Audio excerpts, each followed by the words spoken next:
Hey all, Tom here. Welcome back to another video on the Racing Joker channel. It's time to watch more Fast and Furious. It hasn't gotten claimed yet, so I'm gonna keep doing it. I don't know if I can do any Top Gear content, because my Top Gear content got manually reviewed and claimed by some BBC employee, so that's probably not gonna continue. But we can keep doing Fast and the Furious, thank God, because kind of built this channel on that whole franchise. So here we go. The Fast and the Furious Part 6. What is it called? Fast and the Furious 6? Or Fast and Furious 6? It doesn't matter. My frickin'... I guess it's Fast and Furious 6, but my folders are Fast Furious 6, Order 66. But then I had to go downstairs and record the last, like, 50 minutes of the movie again. Or capture it, or however you want to call it, because the footage started lagging and spiking, and it wasn't good, and so I didn't want to start recording until I fixed that, so I recorded the last 50 minutes again, and now we're good to go. It's taken me a few hours to actually get ready for this. I had to make sure my audio was fine, had to make sure there was space on the camera, but now we should be good. I got my water. I'm trying to be healthy.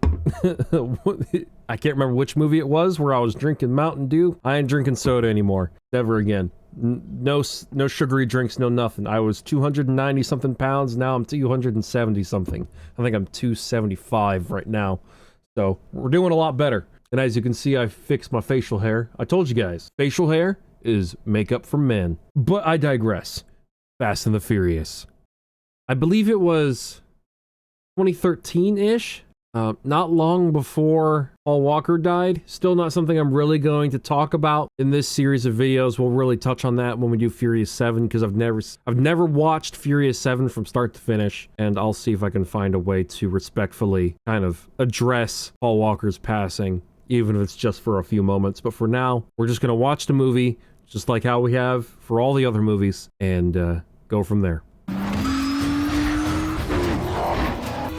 So, just so we're clear, they're doing this to get to the birthing of his child. Because usually the stereotype is you're speeding to get your wife to the hospital. But if she's there already and she's safe and she's fine, yes, it's good to be there as the dad. You want to be present for your kid being born, but you know, if you kind of die in the process, kind of defeats the purpose.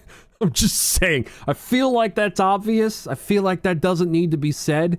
But with these characters, I feel like you kind of have to spell certain things out to them like they're second graders. Remember, the second you go through those doors, our old life is done. So, I mean, for any normal person, that was the whole point of the heist. So he'd be like, yeah, that's fine. I really just want to live a normal life. I've got lots of money. I'm going to raise my kid, be with my wife, and that's kind of it. But there's kind of like this weird, I don't know, pull they have towards this life of not necessarily crime, risk, and action for some reason. Let's go for a little ride. Oh, I love this song. Oh, We Own It, Wiz Khalifa, and oh shoot, it's Wiz Khalifa and one other thing. Ah, yeah, 2 Chainz and Wiz Khalifa. I fucking love this song, man. We Own It, Fast and Furious. That's what it's called on Apple Music anyways. I still listen to this song. Like, this song has become my kind of get in the zone kind of theme song that I'll listen to go, all right, let's get to work. We're gonna make money, work hard, and get closer to doing what I want to do. Because in case you guys don't know me, it's all about, you know, family, cars, money, creativity, and nothing and no one gets to screw with that, basically. And I just listen to that music whenever I get into the mode of, you know, working towards those things. Yeah, I think it's interesting that it's from a Fast and the Furious movie. I started listening to it like back in 2017, 2018-ish. Not even because of this movie, I don't think. I just really like the song. If I can ever figure out who I need to pay for the license to make it the theme song of the channel, I'll figure it out. But I can imagine a license for a song like this be used repetitively on a YouTube channel could be very expensive. That's not going to happen anytime soon, but we'll see. I like how for this movie they do like a montage. Like, but they did this at the same thing for the end credits in the last movie in Fast 5, where they did the montage for all the nostalgia. But now we're doing it again. Rip Vince. I like how the music, the lyrics are in sync with the action on screen. So we had to crash it.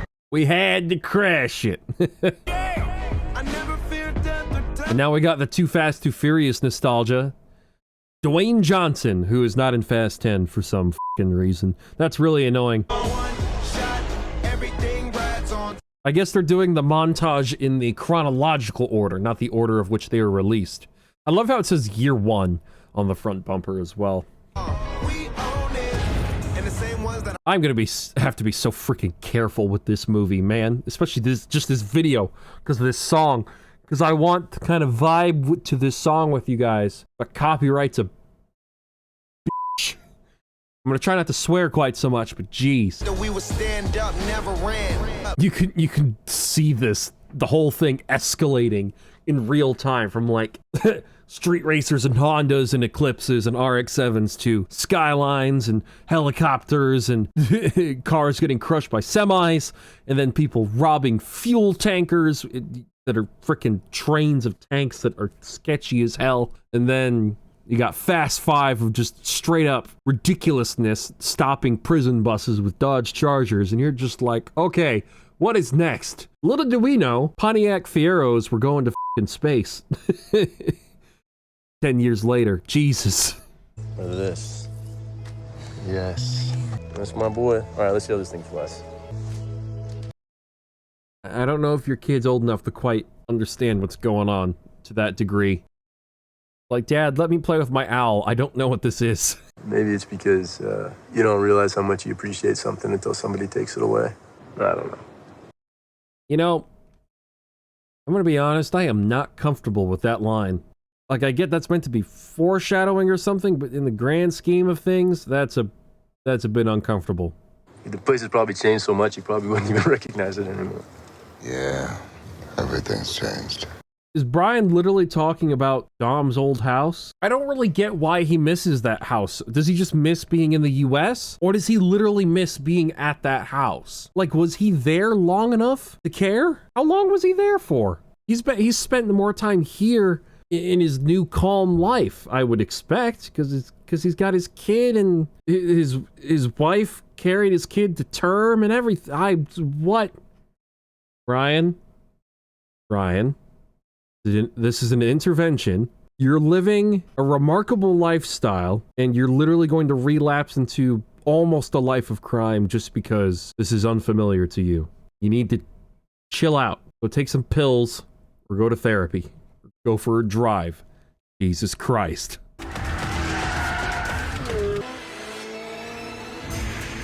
I'm just going to tell you right now, as someone who's lived in the UK for 3 years, and been to London several times, because obviously, this kind of driving would be fucking impossible in London, in case you had no idea what kind of congestion that city is constantly filled with, except at like maybe certain times of night, slightly. There's either going to be no traffic or all the traffic. This is crazy, man.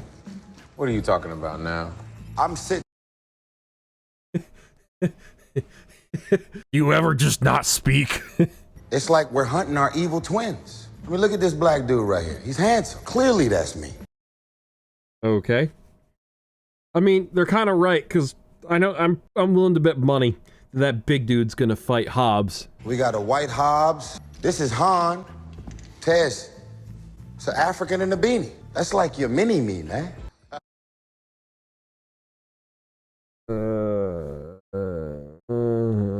Also, do people in England have a term? Because in the US, you know, we use the term African American. What term is used in England? I don't remember that ever being a term used for that. Like, there's no African British sort of thing.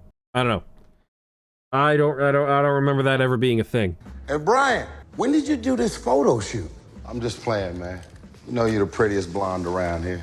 But You're looking for information? About what? Ramp cars. We'd be very interested to find the men who bought those. Why should I help you? that's not what you would call beating around the bush. That's more so saying, I know you built and sold cars recently used in a high-profile heist of the Interpol headquarters, and I know for a fact who you sold them to, but I'm trying to confirm it just was you and to get some information. Like, again, they are backing themselves into a corner for no reason. Tell me where to find Shaw and I'll make him pay for this. Raga. So they've got the phone, and the one hint being Braga, which is interesting that it's fitting that she's the one that gets that information considering her history.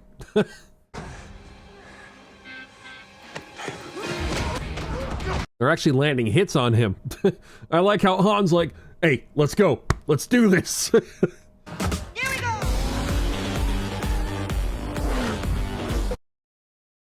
This is, I remember watching this. I had just moved from England. This is 2013. I left England January 1st, 2013 after New Year's. And not much later, this movie came out. I'm like, cool. Fast and Furious 6. I'm gonna watch it in the movie theater because I haven't done that in a long time. Like, that's super special and super cool. And then it's like, oh wow, they're in England, the place I just left. That's really interesting. And then they start racing in London. I'm just like, there's no way. Like, freaking, I don't know. I'm in like, what, 9th grade? And I'm like smart enough to realize, obviously, that this is insane. Just because you know how I ride doesn't mean you know me. You know what they say where we're from? Show me how you drive, I'll show you who you are. Where the f*** are you from? Because I've never heard anyone say that. I've been to a lot of places. You son of a bitch, you made it! Good to see you. He's been gone for most of the movie. Figured out they hit an army base in Spain. Border Patrol ID Shaw's men crossing through last night. Yeah, Hobbs and Riley went to lock down the base.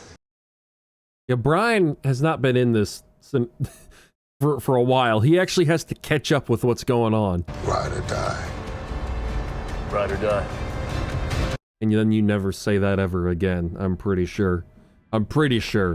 I haven't really watched any of the movies after this film, so when I watch Furious 7 with you guys, it'll be my first time ever, and I'm going to be pausing that shit a lot.